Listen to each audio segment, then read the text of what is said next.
तो दोस्तों, मेरा नाम उमेश कुमार शुक्ला है और मैं बीआरडी मेडिकल कॉलेज गोरखपुर से सेकंड फ्रॉक का स्टूडेंट हूँ। मैं आपको यहाँ पर पढ़ाने जा रहा हूँ अम्बिलिकस जो कि एंटीरियर एब्डोमिनल वाल का पार्ट है। ठीक है, तो अम्बिलिकस के बारे में आप जानते होंगे, ये L3 और L4 के बीच में पाया जाता है अम्बिलिकस के लिए जो इसका हम सिग्निफिकेंस देखेंगे, तो हम पहले देखते हैं एनाटॉमिकल सिग्निफिकेंस क्या होता है। Label serve as watershed line for venous and lymphatic drainage. जो इसका लेबल होता है वो किस तरह से काम करता है, एक मार्किंग की तरह समझ लो काम करता है, क्योंकि यहाँ पर जो वेन्स और लिम्फेटिक्स होती हैं वो फव्वारे की तरह फैली हुई हैं, फव्वारे की तरह चारों तरफ फैली हुई हैं। जैसे कि जब फव्वारा निकलता है तो चारों तरफ जाता है ना, वैसे ही वेन्स यहाँ पर निकल रही हैं। जो वेन्स हैं वो फव्वारे की तरफ चारों तरफ इसके अम्बिलिकस के हैं, और लिम्फेटिक ड्रेनेज भी चारों तरफ हैं। अभी आप जब आगे देखेंगे वेनस ड्रेनेज और लिम्फेटिक ड्रेनेज जब पढ़ेंगे तब आपको ये चीज़ समझ में आएगी। ठीक है, तो ये T10 डर्मेटोम है, यानी कि T10 स्पाइनल सेगमेंट इसको सप्लाई कर रहा होगा। और साइट फॉर पोर्टोकेबल एनास्टोमोसिस, ये साइट होता है किसके लिए, पोर्टोकेबल एनास्टोमोसिस के लिए। तो ये तुम्हारा एनाटॉमिकल सिग्निफिकेंस हो गया। उसके बाद में हम एम्ब्रियोलॉजिकल सिग्निफिकेंस देखेंगे। देखो, एम्ब्रियोलॉजिकल सिग्निफिकेंस में यहाँ आपको बस इतना याद करना है कि कौन किसका रिमिनेंट है और किसके बचे रह जाने पर क्या कॉम्प्लिकेशन आएंगी, बस इतना केवल यहाँ पर आपको ध्यान रखना है। तो चलिए शुरू करते हैं। देखिए, ये अम्बिलिकस है आपका। अम्बिलिकस जब आपके एम्ब्रियोनिक स्टेज होता है तो 4 फोल्ड जो होते हैं वो आके अम्बिलिकस पे मिलते हैं। 4 फोल्ड आके अम्बिलिकस रीजन पे आके मिलते हैं। 2 लेटरल यानी कि राइट साइड और लेफ्ट साइड का, और एक हेड रीजन का और एक टेल रीजन का जो फोल्ड होता है वो आके कहाँ पर मिलता है, अम्बिलिकस रीजन पे मिलता है। ठीक है, जो उस अम्बिलिकस के ऊपर साइड में लगा होता है लिगामेंटम टेरिस, और लिगामेंटम टेरिस किसका है, रिमिनेंट है वो लेफ्ट अम्बिलिकल वेन का। तो लेफ्ट अम्बिलिकल वेन का रिमिनेंट होता है लिगामेंटम टेरिस। उसके बाद में मीडियन अम्बिलिकल लिगामेंट होता है, और मीडियल जो बिल्कुल मीडियन है, मीडियन अम्बिलिकल लिगामेंट, ये रिमिनेंट होता है किसका, यूरेकस का। और आप सबको पता होगा यूरेकस किससे बनता है, एलेंटॉइड से। ठीक है, तो मीडियन अम्बिलिकल लिगामेंट रिमेनेंट है यूरेकस का। वहीं पर मीडियल साइड में यानी कि दोनों तरफ जो है मीडियल अम्बिलिकल लिगामेंट रिमेनेंट है अम्बिलिकल आर्टरी का।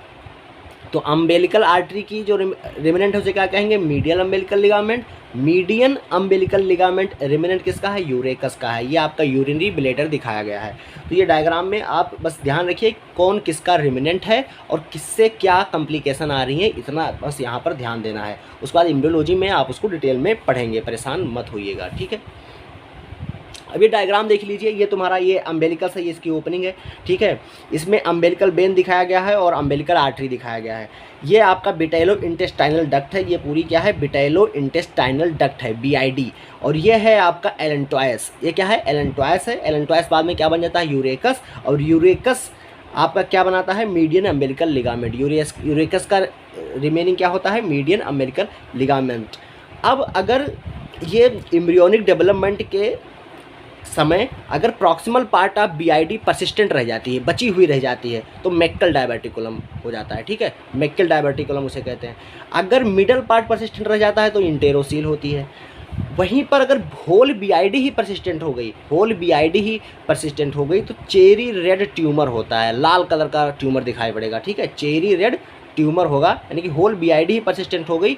तो मान लो जैसे ये जो BID होती है, जो BID अभी आप अगले डायग्राम में दिखाएंगे। इधर देखिए, जो BID है वो जाके अम्बिलिकस से लगी होती है। ये तुम्हारा मिडगट है।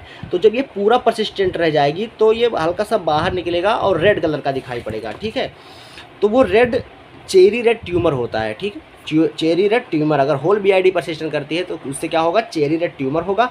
एलेंटॉइस से क्या बनता है, यूरेकस। और यूरेकस का रिमेनेंट क्या होता है, मीडियन अम्बिलिकल लिगामेंट। और मीडियन अम्बिलिकल लिगामेंट अगर पेटेंट रह जाता है तो एक कंडीशन होता है, इसे कहते हैं यूरिनरी फिस्टुला या वीपिंग या कराई अम्बिलिकल कार्ड कहते हैं। इसमें यूरिन बाहर आता रहता है। कहाँ से, अम्बिलिकस रीजन से। तो ये यूरिनरी ब्लैडर है। यूरिनरी ब्लैडर अम्बिलिकस से सपोर्टेड है किसके द्वारा, मीडियन अम्बिलिकल लिगामेंट द्वारा। और मीडियन अम्बिलिकल लिगामेंट अगर तुम्हारा परसिस्टेंट रह गया तो जो यूरिन होगा वो अम्बिलिकस के द्वारा ड्रॉप होता रहेगा, यानी कि लीक करता रहेगा। इसी को कहते हैं यूरिनरी फिस्टुला या वीपिंग या क्राई अम्बिलिकल कार्ड। तो ये कुछ कॉम्प्लिकेशंस हो गई।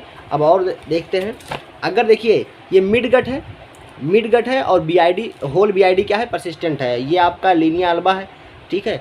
तो मिड गट है, होल बीआईडी परसिस्टेंट है, तो ये फीचल फिस्चुला या फीकल फिस्चुला हो जाएगा, ठीक है।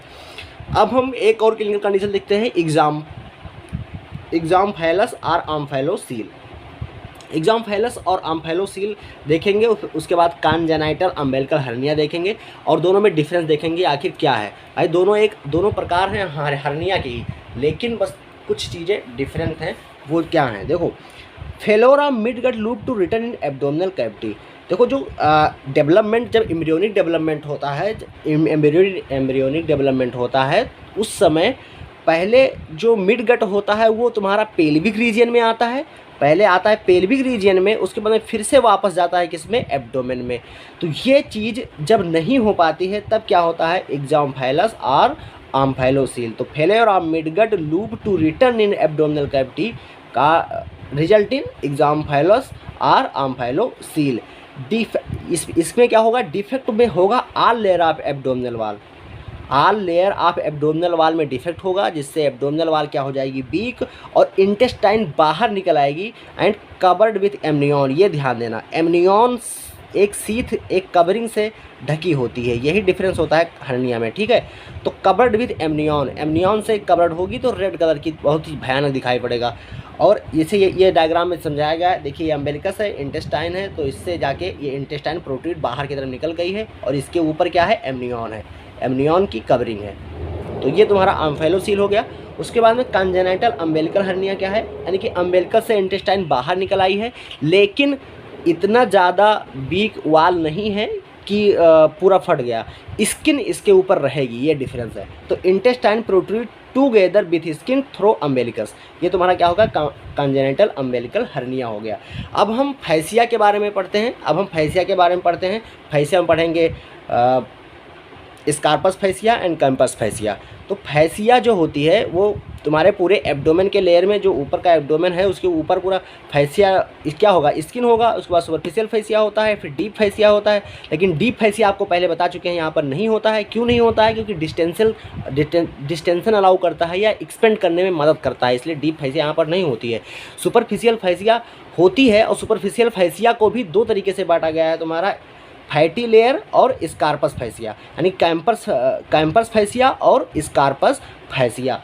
तो सुपरफिशियल फैसिया, देखो सुपरफिशियल फैसिया पहले सिंगल लेयर की होती है, सुपरफिशियल लेयर पहले सिंगल लेयर की होती है, लेकिन जैसे ही पास करती है एंटीरियर सुपीरियर इलियक स्पाइन, जैसे पार करती है एंटीरियर सुपीरियर इलियक स्पाइन, वैसे ही दो लेयर में बढ़ जाती है। एक होता है तुम्हारा कैंपर्स फैसिया और दूसरा होता है स्कार्पस फैसिया। कैंपर्स फैसिया जो है फैटी लेयर है, फैट से बनी हुई है, वहीं जो तुम्हारा स्कार्पस फैसिया है वो मेम्ब्रेनस लेयर है, ठीक है। तो स्कार्पस फैसिया क्या है, मेम्ब्रेनस लेयर, और कैंपर्स फैसिया क्या है, फैटी लेयर। ये कहाँ पर जाके दो लेयर में बटी, एंटीरियर सुपीरियर इलियक स्पाइन के नीचे, ठीक है। पेनिस में जो कैंपर्स फैसिया होती है, जो पेनिस में जो कैंपर्स फैसिया होती है वो रिप्लेस्ड हो जाती है डार्टोस मसल द्वारा। तो ये ध्यान रखिएगा, जो पेनिस में कार्पस फैसिया होती है वो रिप्लेस किसके द्वारा हो जाती है, डार्टोस मसल के द्वारा। अब ये डायग्राम से समझते हैं हम अच्छे से, डायग्राम आप अच्छे से समझ जाएंगे। डायग्राम में देखिए ये कहीं ऊपर से आ रहा होगा, और जो ये क्या है, स्कार्पस फैसिया है। स्कार्पस फैसिया जो होती है वो लीनिया एल्बा से जुड़ी होती है। किससे जुड़ी होती है, लीनिया एल्बा से, वो जो एंटीरियर एब्डोमिनल वाल के लीनिया एल्बा से जुड़ी होती है।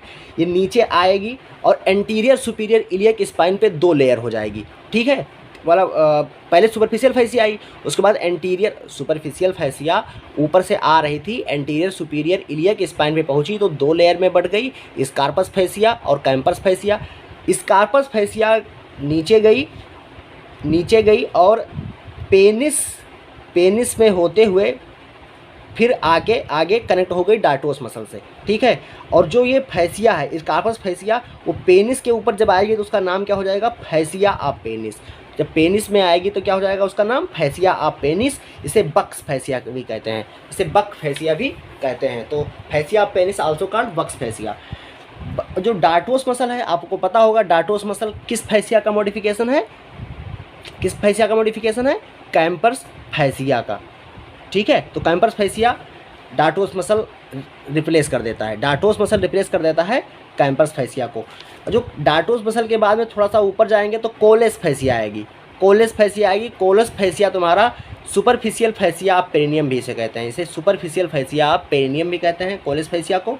और उसकी ये आपका है यूरोजेनाइटल डायफ्राम, और यहाँ पर होगा पेरिनियल फैसिया, पेरिनियल फैसिया। और जो स्पेस बचेगा इनके बीच में, पेरिनियल फैसिया और कोलेस फैसिया के बीच में, इसे कहेंगे सुपरफिशियल पेरिनियल पाउच। इसे क्या कहेंगे? सुपरफिशियल पेरिनियल पाउच कहेंगे, इसे कहेंगे सुपरफिशियल पेरिनियल पाउच। ये क्या है? आपका यूरोजेनाइटल डायफ्राम है। ये प्यूबिक सिम्फेसिस है। ये क्या है? प्यूबिक सिम्फेसिस है।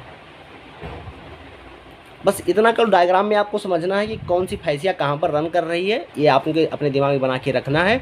ज़्यादा मगअप नहीं करना है, ज़्यादा उलझना नहीं है इन सब चीज़ों में, ठीक है। बस केवल अपने दिमाग में रखना है कि कहाँ पर कौन सा स्ट्रक्चर है और कहाँ पे किसका कौन सा मॉडिफिकेशन है। और एम्ब्रियोलॉजिकल एस्पेक्ट में आप ध्यान रखिएगा कि कौन किसका रिमिनेंट है, ठीक है, और किसके डिफेक्ट से क्या होता है। अब हम पढ़ने जा रहे हैं वेनस एंड लिम्फेटिक ड्रेनेज और आर्टेरियल सप्लाई देखेंगे। तो venous and lymphatic drainage, superficial vein हम देखने जा रहे हैं यहाँ पर, सुपरफिशियल वेन ऑफ एब्डोमेन। हमने आपको पहले बताया कि वाटर सेड एरिया होता है कि because of venous and lymphatic drainage, यानी कि चारों तरफ निकली होती है वेन, जैसे लगता है कि फव्वारा निकल रहा है। देखिए, जब आर्म आप पढ़े होंगे, अपर आर्म पढ़े होंगे, तो वहाँ पर एक्सिलरी वेन पढ़े होंगे, एक्सिलरी वेन। तो जो ऊपर जो सुपरफिशियल ब्लड होगा, जो वेनस ड्रेनेज वाला होगा, वो तुम्हारा किस में होगा? Axillary vein. एक्सिलरी वेन दोनों तरफ है, यानी कि राइट साइड भी है और लेफ्ट साइड भी है। तो जो मतलब लिम्फेटिक अपर टू अम्बेलिकस होगा, ये अम्बेलिकस लेवल है, अम्बेलिकस लेवल है। इसके ऊपर वाला जो वेनस ड्रेनेज होगा कहाँ पर जाएगा? एक्सिलरी वेन में। और वहीं पर जो नीचे वाला होगा वो तुम्हारा सुपरफिशियल एपीगैस्ट्रिक वेन में जाएगा, सुपरफिशियल एपीगैस्ट्रिक वेन में जाएगा। और सुपरफिशियल एपीगैस्ट्रिक वेन जाके लास्टली किस में ड्रेन कर देगी? ग्रेट सैफनस वेन में, ग्रेट सैफनस वेन में। ये आपका दिखाया हुआ है इंग्वाइनल लिगामेंट, और इंग्वाइनल लिगामेंट के कुछ नीचे तुम्हारा क्या होता है? सैफनस वेन की ओपनिंग होती है बाई पेरिसिंग द सिब्रिफॉर्म फैसिया। ये तो आप जब पढ़े होंगे सैफनस वेन, तो वहाँ पे अच्छे से पढ़े होंगे लोअर लिम्ब में। अब यहाँ से निकली, यहाँ से वेन है, और ये तुम्हारी अम्बेलिकस पे एनास्टमोस करती हैं, तुम्हारी एक्सिलरी वेन के से आई हुई लेटरल थोरेसिक वेन। तो लेटरल थोरेसिक वेन और सुपरफिशियल एपीगैस्ट्रिक वेन आपस में एनास्टमोस करती हैं, और जो अम्बेलिकस के चारों तरफ से ब्लड लेकर आती हैं, ठीक है, ब्लड लेकर आती हैं और ड्रेन कर देती हैं ग्रेट सैफनस वेन में, और ऊपर वाला ड्रेन कर देगा एक्सिलरी वेन में। तो ये तुम्हारा हो गया वेनस ड्रेनेज। और वेनस ड्रेनेज, अब कुछ कॉम्प्लिकेशन क्लिनिकल चीज़ें हैं, जैसे कि पोर्टल वेन ऑब्स्ट्रक्शन हो जाए, जो पोर्टल वेन है वो ऑब्स्ट्रक्ट हो जाए, यानी कि उसमें ब्लड नहीं जा पाएगा, तब क्या कंडीशन होगा? तो इस कंडीशन में कैपिट मेड्यूसी बन जाती है। क्या बन जाता है? कैपिट मेड्यूसी बन जाता है। अब आप समझिए, जैसे कि पोर्टल वेन ऑब्स्ट्रक्शन हो गया, पोर्टल वेन रुक गई, पोर्टल वेन ट्रांसफ़र नहीं कर रही है ब्लड को, ब्लड नहीं ले जा रही है, तो प्रेशर जनरेट होगा, बहुत ज़्यादा प्रेशर जनरेट होगा, जिसके कारण जो अम्बेलिकस के चारों तरफ वेन है उसमें क्या टार्चरस हो जाएंगी, बहुत ज़्यादा टार्चरस हो जाएंगी, एक दूसरे से उलझ जाएंगी। तो ये टार्चरस वेन ही क्या कहलाता है? Caput medusae. कैपिट मेड्यूसी जो नाम पड़ा है, जो कैपिट मेड्यूसी नाम पड़ा है, ये पड़ा है बिकॉज ऑफ इस serpent on the head of medusa. एक ग्रीक की देवी हैं जिनके सर पे एक ताज है, जो सरपेंट सांपों का मतलब पूरा एकदम पिक्चर में भी आप किसी देखे होंगे, सांपों का पूरा हेड, बाल जो है सांपों का बना हुआ है। तो वैसे ही serpent on the head of Medusa, उसके नाम से पड़ा है कैपिट मेड्यूसी। कैपिट मेड्यूसी जो पोर्टल वेन ऑब्स्ट्रक्शन हो जाता है।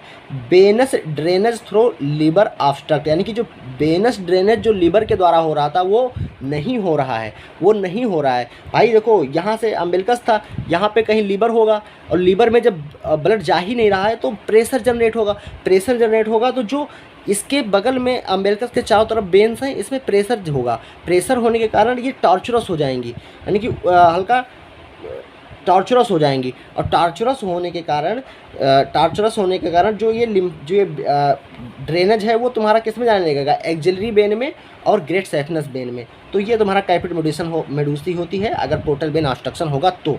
अब वहीं पर अगर केबल वेन ऑब्स्ट्रक्शन हो गया, केबल वेन ऑब्स्ट्रक्शन क्या होता है, केबल मतलब सुपीरियर वेना कावा या इन्फीरियर वेना कावा में ब्लड रुक गया, ठीक है। तो अगर केबल वेन ऑब्स्ट्रक्शन हो गया तो क्या होता है, इसे thoracoepigastric vein connecting saphenous and axillary vein opens. तो इसमें क्या होगा, अगर तुम्हारा केबल वेन क्लोज हो गया यानी कि ऑब्स्ट्रक्ट हो गया, तो जो थोरैको एपिगैस्ट्रिक वेन है जो कनेक्ट करती हैं सैफनस और एक्सिलरी वेन को, वो ओपन हो जाएंगी और ब्लड उसमें ट्रांसफ़र हो जाएगा। ऐसे जाती है पूरा सीधे ऐसे, ठीक है, ऐसे।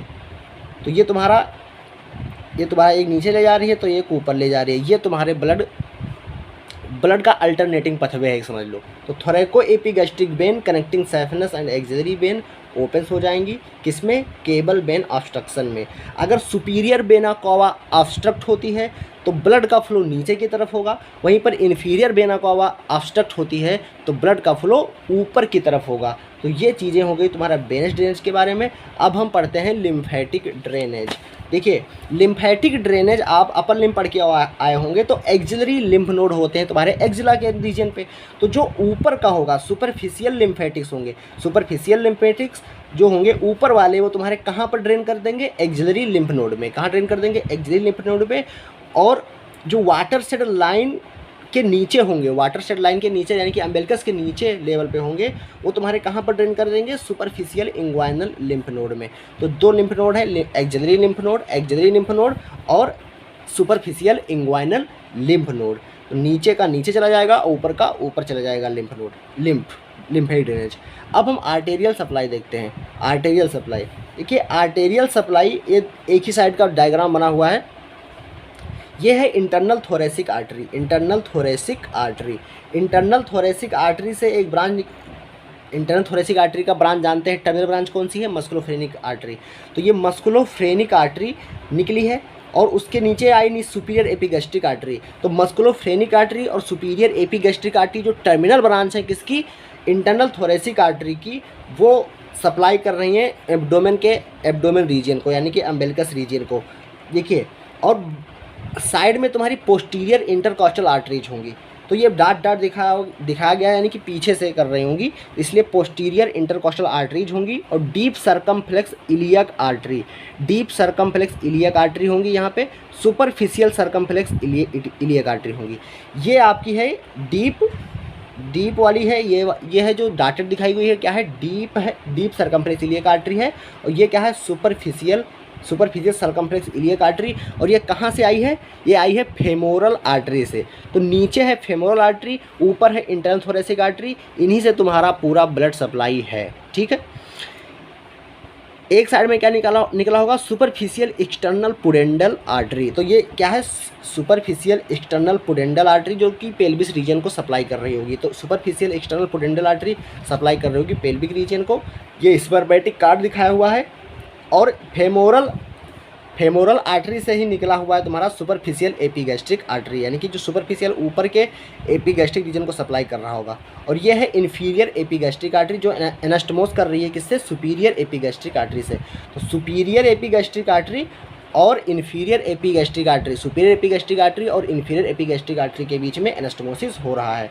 यानी कि सिंपल सा याद रखना है जो आर्टेरियल सप्लाई में कि इंटरनल थोरेसिक आर्टरी ऊपर से और नीचे से कौन होगी, फेमोरल आर्टरी और उसकी ब्रांचेज। तो फेमोरल आर्टरी का ब्रांच निकली हुई है कौन सी, superficial circumflex iliac artery, deep circumflex iliac artery, superficial external pudendal artery. ये तुम्हारी सप्लाई कर रही हैं तुम्हारे एब्डोमेन रीजन को। और इन्फीरियर एपिगैस्ट्रिक आर्टरी एनास्टमोस कर रही है किससे, सुपीरियर एपिगैस्ट्रिक आर्टरी से। ये क्या है, सुपरफिशियल एपिगैस्ट्रिक आर्टरी, यानी कि सुपरफिशियल यानी कि ऊपर सप्लाई कर रहे होंगी।